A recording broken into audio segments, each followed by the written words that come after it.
Nicholas is in Glasgow. Question or answer, Nicholas? There's a question for you. Yeah. Question for you. Yeah. Okay. Yeah. In the olden days, way long ago, how did people cut their toenails if they didn't have a pair of scissors or a nail cutter? So before mankind mastered the art of creating a cutting-edged blade, you want to know what he used instead. And the thing that's made you wonder about this is not sort of clothes or food. It's toenails. No. Toenails, yes. How would you cut your toenails? You couldn't really get anybody. Would you get other people to... You could cut your fingernails, fair enough, with your teeth.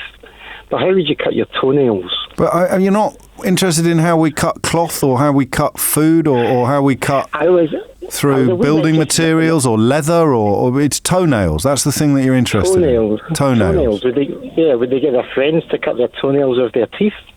Or would they just let them grow? What?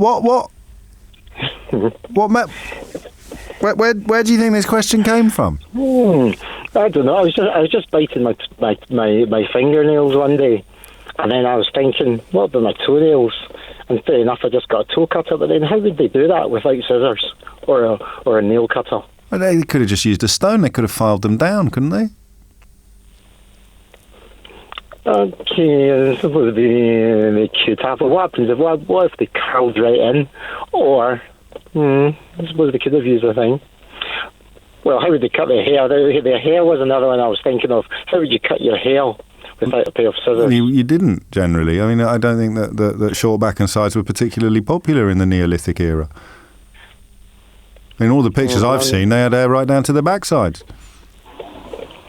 But even 200 years ago. Yeah, but I'm really confused because, I mean, sharpening stones was one of the sort of first things we did when we'd taken the next step up from being... Yeah, but could you actually cut your toes with I suppose you could file them down, maybe. Well, what do you mean, maybe? Of course you could. Yeah, I suppose so. Or you could bite them yourself. Some people are more supple than you. I can get most of my feet towards my mouth if I sit right. Yeah, I suppose so. We're filming this, actually. Shall I prove it? No, I don't think you should. All right. That's Nicholas's call. Mate, I'm taking the round of applause for that. I'm sorry, because unless I've misunderstood the question, it's kind of obvious. Yeah, I suppose if you think about it, maybe I've lost that. Get a nice rough stone and just give your old tootsies a little file down. Jones, please. Thank you. Nicholas, mind how you go. An avalanche coming down the side of a mountain, reaching speeds of like 250 miles an hour. Yeah. So how's that possible? I mean, if anything, it'd be hitting off rock, it'd be friction. So how's... You'd think it would slow down. So what's it called? Terminal velocity or something like that? The maximum speed that a falling object...